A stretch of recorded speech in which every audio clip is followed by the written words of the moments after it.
Indonesia's President Joko Widodo will be inaugurated for a second term on Sunday, and it could be a smooth sailing if the two biggest opposition parties join his coalition, giving him his biggest ever support in Parliament. However, observers are warning that it won't necessarily be a walk in the park for the president. Intense political negotiations with coalition partners could compromise his reform agenda. Chani Vatwani explains. Riots broke out in Jakarta and several major cities in Indonesia in September. 2 people died. The trigger? Parliament passed several laws in a hurry before its term ended. Among them was one perceived to have blunted the fight against corruption, one of the biggest reform agendas in the country. President Joko Widodo moved in quickly to put the remaining bills on hold temporarily.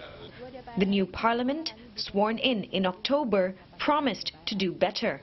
Kita harus mempunyai mekanisme dan sistem yang lebih baik untuk bisa membuat seluruh anggota DPR, kemudian proses yang ada proses legislasi atau anggaran yang terjadi di DPR ini bisa lebih baik daripada sebelumnya. 60% of the new House members are from parties that support President Widodo's second term, up from just 43% in his first term. If the 3 opposition parties make the move to join the president's coalition, which is highly possible, President Widodo could end up having 90% support in the Legislative Assembly, unprecedented since direct presidential elections was introduced in 2004.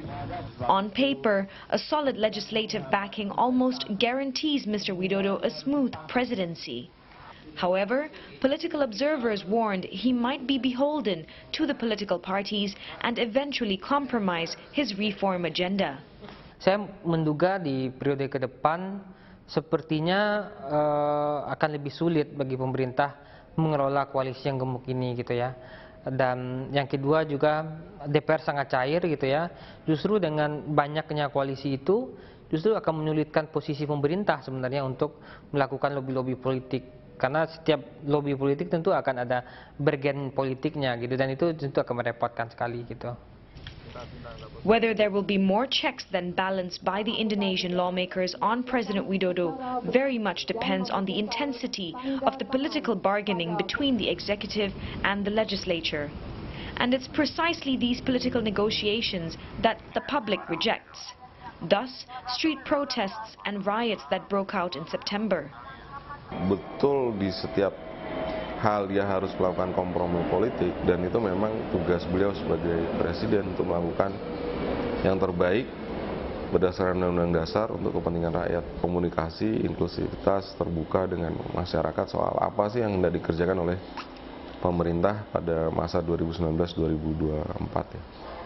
Kalau itu nggak ada ya susah.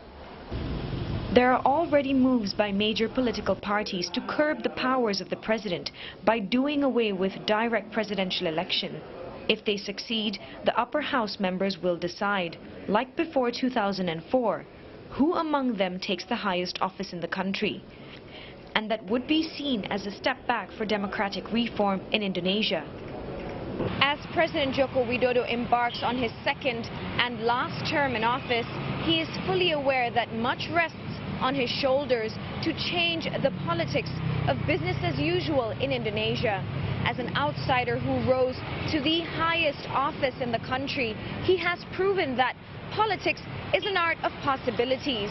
If his first 5 years in office is an indication, we will likely see President Widodo pushing even harder for his reform agenda in the next 5 years. Chani Vatwani, CNA, Jakarta.